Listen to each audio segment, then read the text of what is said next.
O ano é 2007. Imagine que você é comandante de um navio que viaja na costa da África. Tudo corre bem. A viagem parece segura. Mas tudo está prestes a mudar. Eles chegam em um pequeno barco a motor. E num piscar de olhos, eles já estão a bordo. O que eles são? São piratas. Homens cruéis e mercenários, ansiosos por ação e principalmente por dinheiro. E agora você não é mais comandante. Você é refém. A partir desse momento, a sua vida depende de uma negociação. A empresa que você trabalha já está medindo o prejuízo. O governo já está medindo as consequências. E a sua família espera uma notícia. E sem o dinheiro do resgate, você enfrenta cativeiro e sede, fome e violência por dias, meses e até anos. Esse é um relato comum de navios que atravessam a costa da África. Mas a pergunta que surge é: como piratas em pequenos barcos conseguem desafiar navios, empresas e até governos? Faz o seguinte, vem comigo que a gente vai entender melhor isso aí. Piratas sempre existiram. Desde o início das navegações, marinheiros usavam o oceano aberto para roubar e administrar negócios sofisticados. Eles eram muitas vezes homens pobres, buscando dinheiro e ascensão social. Alguns buscavam fama e poder em uma época que homens do mar tinham pouco status. Mas nós cometemos um grande erro com eles. Nós os domesticamos, romantizamos e idealizamos eles como se fossem lendas do passado, quando na verdade estamos falando de homens cruéis, violentos e ladrões. Ao longo do tempo, a pirataria foi mudando de forma, desde os famosos piratas do Caribe, como o Barba Negra, que roubou um navio francês e transformou no melhor navio pirata, até pequenos barcos pesqueiros que sequestram navios gigantes na costa da África. E é aqui que a nossa história começa. Está num porto controlado por piratas na costa da Somália, o super petroleiro capturado em alto mar no fim de semana. A embarcação atracou no porto de Haradher, um reduto de piratas a 300 quilômetros de Mogadíscio, a capital somali.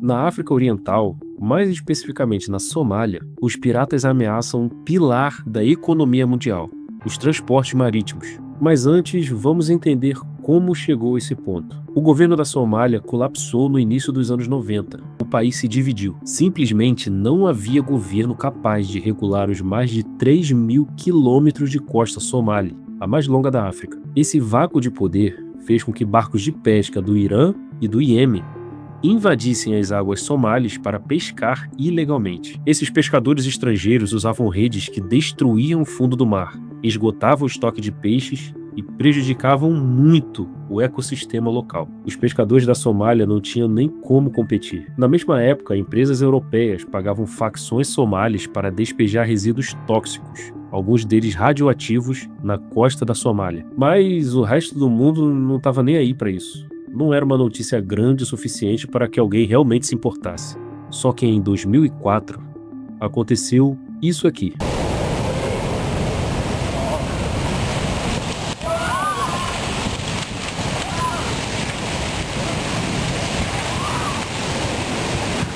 O tsunami devastou o Sudeste Asiático, mas também atingiu a costa da Somália. Essa catástrofe tirou a vida de cerca de 150 pessoas e contaminou a pouca água potável disponível. Além disso, ele arrastou resíduos tóxicos que haviam sido despejados no litoral. Isso levou a uma investigação da ONU, que concluiu que o lixo estava causando sérios danos à saúde da população. E foi aqui que os somalis decidiram lutar. Já que não havia governo para proteger a costa, os próprios pescadores o fizeram. Milícias armadas passaram a perseguir embarcações estrangeiras e pedir multa por seus danos. Isso tinha um nome: pirataria de subsistência. Porque era pirataria, mas também era uma defesa do seu próprio meio de vida. E foi assim por muito tempo. Gangues somalis armados subiam a bordo de navios para coletar multas ou taxas informais. Mesmo sem autoridade oficial, faziam isso para conseguir dinheiro, que era essencial para continuar pescando em suas águas e sustentar suas famílias. Mas nada como uma crise para atiçar a criatividade. Eles perceberam o valor que passava pelo corredor de Suez, uma das rotas mais movimentadas do comércio internacional. Com novas táticas, surgiu um novo modelo de negócio muito lucrativo que mudaria tudo para os piratas. Eram os anos 2000. Era o começo da Era dos Resgates. Christian, how's your condition? My condition isn't very good.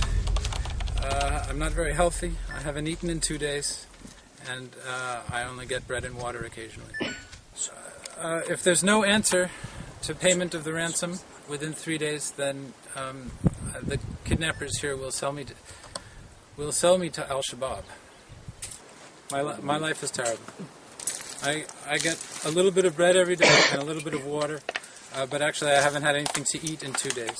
Os piratas perceberam como era fácil manter o navio refém e exigir resgates multimilionários. Isso atraiu muitos poderosos, que viram ali uma grande oportunidade de negócio. A pirataria foi crescendo rapidamente, quase incontrolável.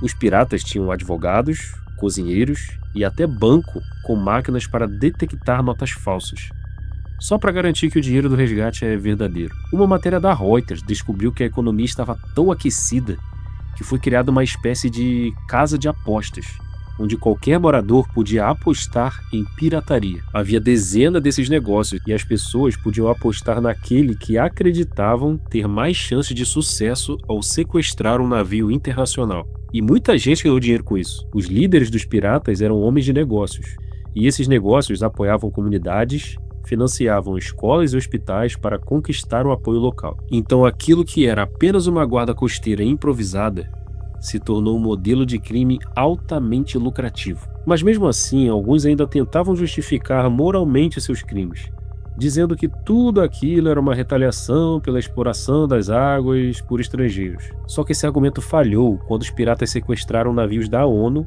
carregados de alimentos e ajuda médica destinado ao próprio povo somali. Mas foi um caso em especial que fez o mundo inteiro voltar os olhos para a Somália. We're unable to hear it. Barbara Starr reported that the captain was in imminent danger and there was a dramatic shootout at sea. Tell me can you tell me about the negotiations, what you've offered these pirates in exchange for your captain? So what is it the pirates want now in exchange for your captain? Okay, Ken. Um navio americano foi sequestrado, a tripulação feita refém, e os piratas exigiram $2 milhões em resgate. O governo americano tem uma política firme de não negociar com sequestradores, mas o que ele costuma fazer é enviar suas forças armadas. Após 4 dias de negociação, os Navy SEALs neutralizaram 3 piratas e resgataram a tripulação. O incidente ficou famoso e foi retratado em um filme estrelado por Tom Hanks. E foi ali que ficou claro que a pirataria se tornou uma economia muito lucrativa. Havia muito incentivo para os poderosos se envolverem, e a única maneira de combater esse sistema seria por meio de uma intervenção séria. Foi então que governos e empresas começaram a trabalhar juntos e encontraram algumas soluções. A primeira foi ensinando navios, capitães e empresas a se protegerem melhor. Isso inclui o uso de mangueiras de alta pressão para afastar os piratas, a instalação de arame farpado e arame laminado ao redor dos navios. Uma das medidas importantes foi a criação de um corredor marítimo reconhecido, onde navios passaram a viajar juntos, às vezes escoltados por forças navais. Outra medida boa foi que navios contratassem guardas armados. Agora haviam seguranças armados a bordo, preparados para defender os navios em caso de ataque. E no fim, adivinha? Todas essas estratégias funcionaram. Os casos de sequestros reduziram drasticamente após essas medidas. Mas vamos pensar melhor. Um país inteiro foi abandonado pelo seu próprio governo, sem nada para prosperar, sem trabalho e com seu ecossistema detonado. A situação se torna mais complexa quando envolve pessoas tentando sobreviver. Pessoas que a água foi envenenada, cujo país foi saqueado e sem muitas alternativas recorreram à pirataria como último recurso. Mas eu não vou entrar nesse dilema ético agora. Esse é o tipo de discussão que eu quero ver nos comentários. Eu realmente gostaria muito de saber o que vocês têm a dizer. Além disso, agora você pode contribuir com o canal. É só apontar a câmera para o QR Code que está aparecendo na sua tela e doar qualquer valor. E desde já, muito obrigado pela sua colaboração. E não se esquece de deixar o like e se inscrever no canal, beleza? Vamos voltar. A pirataria foi parcialmente resolvida na Somália, devido a algumas intervenções.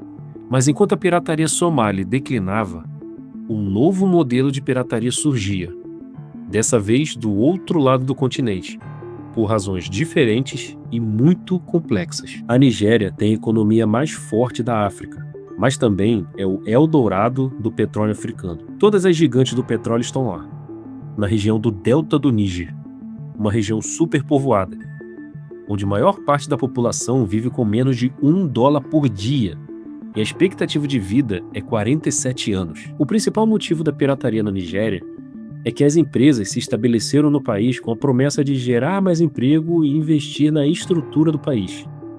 Mas não foi nada disso que aconteceu. As empresas não empregaram pessoas de lá e no lugar delas colocaram expatriados. E o negócio prosperou e muito. Com uma produção de 2 milhões de barris por dia, a Nigéria é o 6º maior exportador de petróleo da OPEP. O seu PIB beira os $600 bilhões. O desemprego estava nas alturas. A expectativa de vida baixa. Nada como uma crise para atiçar a criatividade. 20% do petróleo extraído do Delta é roubado por traficantes. É uma pirataria diferente. Os piratas usam bombas para extrair o petróleo direto dos oleodutos. Depois eles armazenam em petroleiros clandestinos como esse aí. O petróleo então é bombeado para ser transformado em diesel e querosene. Mas os piratas perceberam mais uma coisa. Na região do Delta do Níger vivem milhares de expatriados. Nada como uma crise para atiçar a criatividade. This is our 27th day in captivity. Mentally, we are under great stress and threatened. Our kidnappers are losing patience. Os piratas perceberam que um estrangeiro sequestrado pressionava a empresa, a família, as seguradoras e os governos. Então eles aprenderam uma coisa: eles não precisavam levar o navio inteiro, bastava levar as pessoas certas. Em geral, os piratas não sequestravam indianos e filipinos, porque segundo eles são pessoas baratas e o resgate não vale a pena. O principal alvo deles são europeus e principalmente americanos. Houve um caso em que, segundo o próprio exército nigeriano, um resgate de $300 mil teria sido feito para libertar tripulantes de um navio chinês. Só que desse caso surge outra pergunta: para onde vai esse dinheiro? O que os piratas fazem com esse dinheiro? O dinheiro do resgate é reinvestido no mercado ilegal de armas. Eu já fiz um vídeo sobre isso, além da manutenção e combustível para as lanchas. E, é claro, para subornar autoridades. Na Nigéria, os piratas não saem de casa por menos de $100 mil. E é isso. Baixo custo, alto retorno. Isso é pirataria. E ela não vai desaparecer enquanto existirem os ingredientes que alimentam. Jovens frustrados, sem chances de encontrar trabalho, num lugar onde os líderes só buscam enriquecer, onde o governo e a sociedade que deveria apoiá-los não existem ou são fracos demais para ajudar, deixando eles por conta própria e recorrendo a formas de crime mais sofisticadas. E é justamente na África que formas de crime mais sofisticadas são criadas e patrocinadas. Por isso eu peço que você se inscreva no canal e ative as notificações, porque no meu próximo vídeo eu vou entrar ainda mais fundo na toca do coelho. Eu vou mostrar a você como funciona a lucrativa indústria da guerra e como governos e empresas usam ela para cometer os mais variados crimes, mas sem sujar as mãos. Mas até lá, assista ao vídeo sobre a indústria da cocaína e entenda de uma vez por todas como essa droga se tornou a mercadoria mais lucrativa do planeta. Clique no vídeo que está na sua tela e eu te vejo em alguns segundos.